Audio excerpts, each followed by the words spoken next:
Hello there everybody, this is Once a Future Gamer and welcome to another Pokemon challenge. Last time we took on Pokemon Pearl with a single Shinx and the endgame of that challenge was friggin' brutal. I think I'm going to have nightmares about that Bertha fight. Anyway, today we do something that is hopefully a bit simpler as we return to Gen 3 and answer the question of whether or not I can beat Pokemon Emerald with a single Cacnea. Okay, you know what? Cacnea is one of my favourite Gen 3 Pokemon. I've got good memories of using it in Pokemon Crater about the time Ruby and Sapphire came out, and it was the first one I used of the newbie Mons. Stat-wise, both attack stats are great for a first form Pokemon, but HP is a little under middling. Defense, special defense and speed are all pretty bad, so we're probably going to get outsped a lot and get hurt doing it. 335 base stat total isn't that bad though. We're on a par with Dealing, Dottler, LGM, Frillish, Pumpkaboo and Tentacool. In terms of weaknesses, Flying, Fire and Ice are three of the specialists we'll be facing in the game, while there's also Poison and Bug. We do resist Water and Electric type moves, so that swings and roundabouts.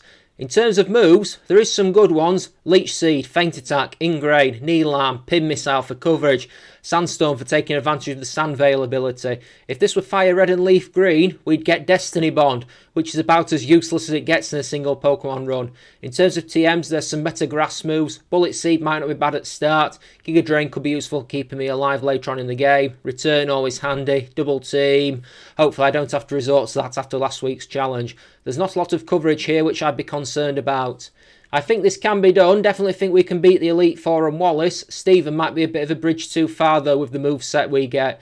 Glacier might be tricky. I can see us struggling versus Drake to be honest. In the main game, Winona and Flannery will probably offer problems, but I reckon we'll be able to get around them. Just the mighty rules then. In combat I can only use Cacnea. Other Pokemon will be needed for HMs but they'll be unable to fight. For the double battle with Tate and Liza, I'll get something that can't attack. In battle I can only use held items and Pokeballs, but outside of battle I can use as many items as I want. Last of all, no glitches or exploits I have any sort of control over. Using the Universal Pokemon Randomizer, I replaced Trico with Cacnea so that I can do the whole run with it.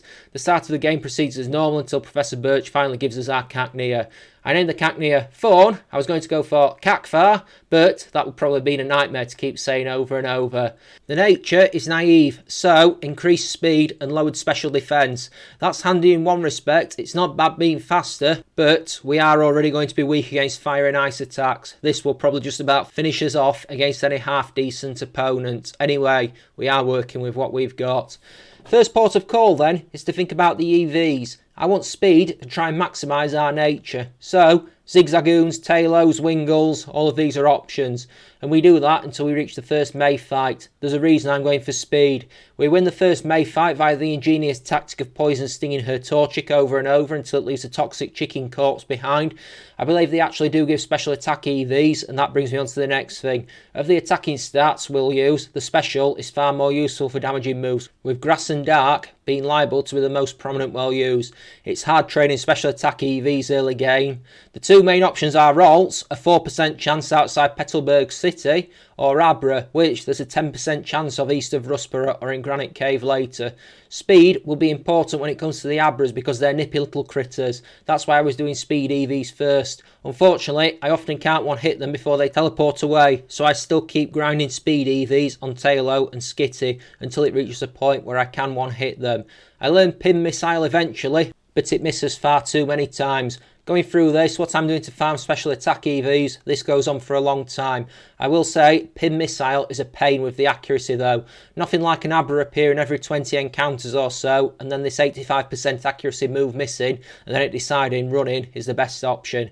I get to level 26, decide enough is enough for my sanity, and then challenge the gym. Yeah, have a guess. Stab super effective attacking moves and a ridiculous level advantage. The only one who causes even minor irritation is Nosepass, who has the nerve to survive Absorb. Roxanne is harder in Emerald, but not by that much. It's a pretty easy sweep of a team. Think I might be saying that up until we get to Watson or some variation of that phrase. Before I leave Rustborough, there's a fight with May. This one isn't actually that simple given we don't have a reliable way to fight her Torchic. It only lands 2 embers, but they wipe out most of Fawn's health, even though we're nearly double its level. Only a 4-hit Pin Missile really saves us from going down. This bodes well for Gym 4 then. Mind you, that's the problem for future OAF Gym Fawn. I don't want to take chances versus Brawly, so first I go for Ingrain, and then I use Growth 3 times just to be sure. I've got the Miracle Seed too. His Machop can't really hurt me as I power up, even with its bulk up. Plus 3 special attack buffs and a Miracle Seed back to absorb turned out to be too much for the first 2 Pokemon, though Makahita is its usual annoying self, surviving 1 turn, not that it does him much good, and just like that, I'm 2 badges for the better. Another May fight is next, and I'm more confident here. I don't have Pin Missile any longer, but I do have Feint Attack. Ah, nuts, I've just remembered Combusken is part fighting type. So just to be safe, it's another Ingrain and Growth combo. How long will that last me, I wonder? Wingull misses Supersonic twice. I figure I should start taking it out. I've got to avoid pushing my luck, never mind dragging it.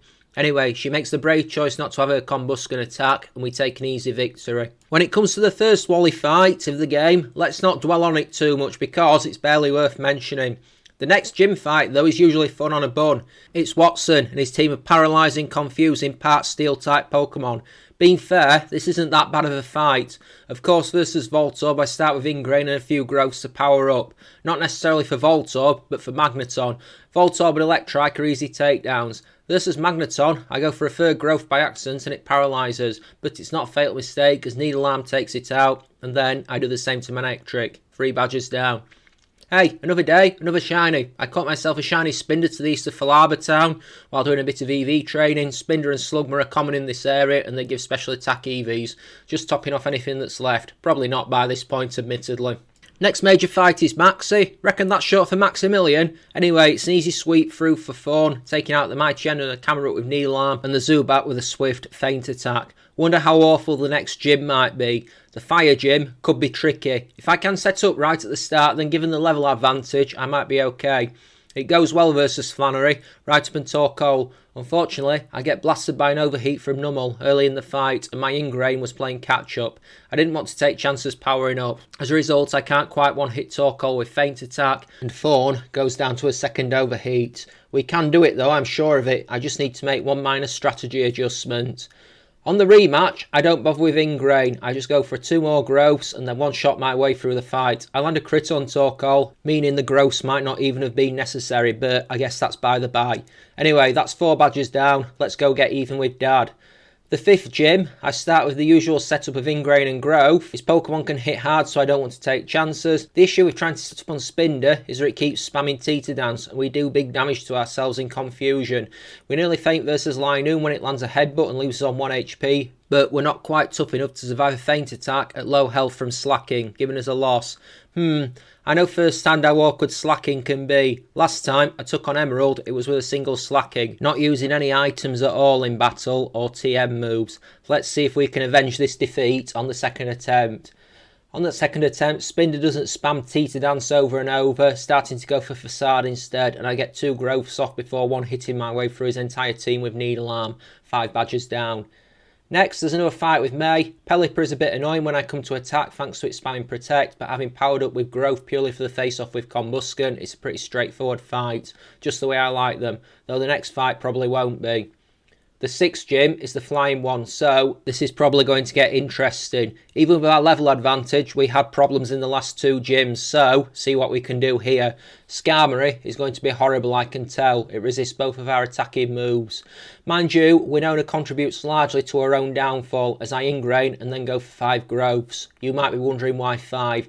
Your eyes don't deceive you. She keeps spamming failed mirror moves over and over, and so I kept pushing that luck.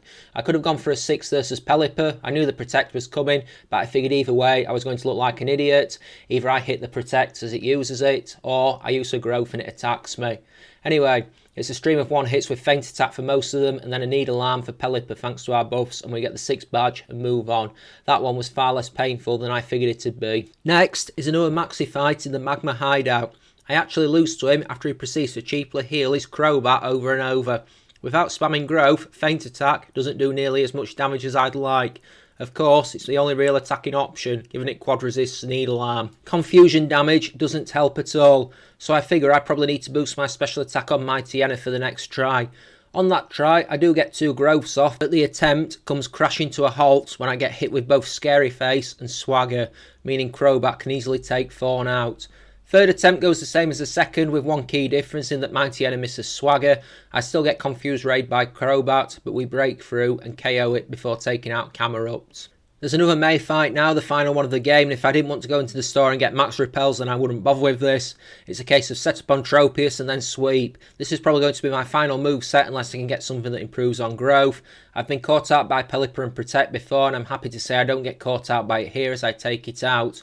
Rest of the team falls swiftly. Some time back, I took on Pokemon Emerald with the Rivals team and moves. I did it with the Trico team, meant to go back and do it with the Torchic and Mudkip teams, but still psyching myself up with that one.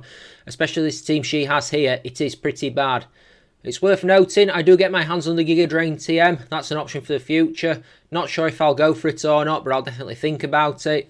Next, it's a horrible moment in this game as we get the double battle with Tate and Liza. Last week, I made the claim that the double battle with Mars and Jupiter in Gen 4 is worse, and I still stand by that comment, but not by much. Really, not by much. Since I need a second Pokemon, it's a choice between a protecting Pelipper or an Odor Sleuthing Linoon.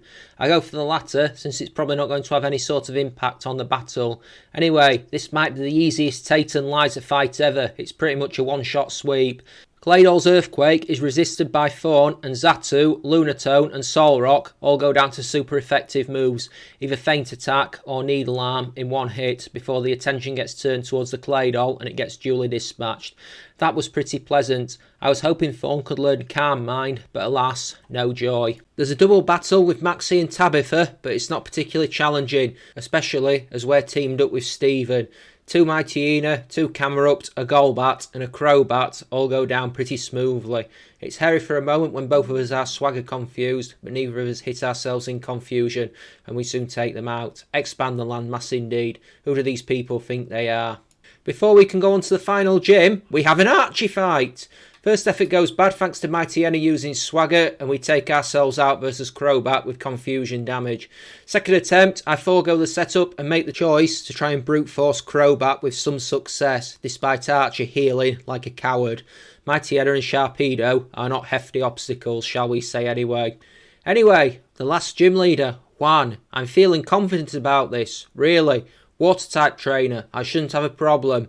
Might need a growth here or there for Kingdra, but the rest should be easy peasy lemon squeezy.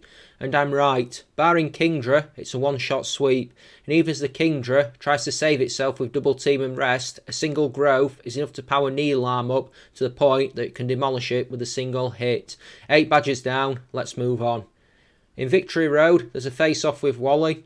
He's improved a lot from that fight in Morville, but it's still not enough. Altaria is a bit of a worry as I go for a growth and then see it using Dragon Dance, and then Dragon Dance again, and then it survives Feint Attack. I get hit with a flying move, it's going to hurt. It outspeeds, and he goes for Dragon Dance again. We knock it out and then go on a one-shot sweep through his team, even Magneton going down in one Needle Arm. Phew, one obstacle out of the way. By the time I stand in Evergrande City, I'm just 5 battles away from completing the run. Let's have a look at our stats. Thanks to that early game training, our special attack and speed are okay. Even the regular attack we're not using isn't bad. Those defences though are worrying, particularly the special defence. I doubt we're going to do this at level 74, so take your guesses now on what level I probably need to be at. Sydney shouldn't be too bad. If I can pick the right time to attack, Phoebe might not be that bad either. Glacier and Drake are probably going to straight up murder me with that special defence stat. Ah well, let's get into it and see how we do. Sydney is simple enough, though the plan turns to sand, quite literally, when we are powering up with Growth versus Mightyena. Thorn gets hit with Sand Attack twice. I take both it and Absol out with Needle Arm before Shiftry, one of the 2 reasons I wanted to power up, comes out and starts using Double Team. When he heals, I bang another Growth on and begin using Feint Attack. It's resisted, but it's better than swinging and missing, thanks to our reduced accuracy. By the time Crawdonk goes down to Needle Arm, I feel like this fight was a lot more gruelling than it really needed to be. Let's move on. Phoebe then. I have traumatic memories of this fight from when I did the Slacking run. With Truant, this is the sort of fight that will melt the brain. Here though, it's not too bad. It's about knowing when to attack and when not to. With Dusclops using Protect at the start, I go for Growth and then start the sweep. Barring a miscalculation on Sableye when I was expecting Detect, it's a 1-turn rush on each of her other Pokemon. Nice to have an easy time versus her for once. I think I was due that one. Glacier is next. I reckon I can get one growth off quickly because it always feels like she starts with hail. Hopefully her part water types won't be an issue. The Glalie though might be a problem. I'll see how it goes. One possible option might be to replace Ingrain with Giga Drain if this goes sour. I'm worrying too much. I get a growth off as she starts with hail, and then it's a one-shot sweep through with Needle Arm, taking out both Celio, Walrein, and then both Glalie in very short order. That really could have been tricky. Before facing Drake, I make the choice to replace Ingrain with Giga Drain and pop an Elixir. It all comes to a crashing halt versus Flygon, as I don't realise it has Flamethrower, and go down, trying to power up more. Let's have another look at this. A few more tries, and I realise two things. Either I need more levels, or I need more luck, and the former is probably easy to remedy. I keep trying to power up on Shelgon, and keep having my speed reduced by Rock Tomb. Not good. Even if Shelgon doesn't end me, Flygon does. I do a bit of grinding and fight through the Elite Four again, coming back at level 82. How did I forget to heal at the start of this fight? Salamence and Altaria are problems. I need to boost my special attack to take them on, or it's a non-starter. This fight takes a lot of attempts. I need the right conflux of events. I need to be able to get at least 4 growths off to be able to one-hit Altaria, and even then, that's not a guarantee. All while not having my speed and HP wrecked. The winning run comes as a relief when I come away from Shelgon unscathed. With 2 growths, I get another off versus Flygon and then wreck it with Giga Drain before getting another growth off versus Altaria in the knowledge it'll probably use Dragon Dance. When it goes for Dragon Dance again, I one-hit it with Feint Attack. I then do the same to Salamence and finally Giga Drain the Kingdra. Woo! Let's see what sort of fun Wallace is then. And actually, this goes a whole lot smoother than Drake did. There's maybe 2 points in this fight I could have lost. First is right at the start versus Wailord, as I go for growth and then get smashed by Blizzard. I narrowly survive and Giga Drain it for most of the health back. That other problem Pokemon isn't Milotic, who does get one hit. It's actually Tentacruel, who survives Needle Arm and then wrecks our health with Sludge Bomb. Thorn survives it though. Thank you for no physical special splits in this gen or we'd have been finished. And I know Wallace is going to heal it, even as I go for Needle Arm. I knock it out at the second attempt. Ludicolo hits Surf, but we survive and get another growth up as he heals that, meaning I can restore most of my health off that last Giga Drain. With Ludicolo out of the way, Whiscash and Gyarados go down very quickly and I enter the Hall of Fame.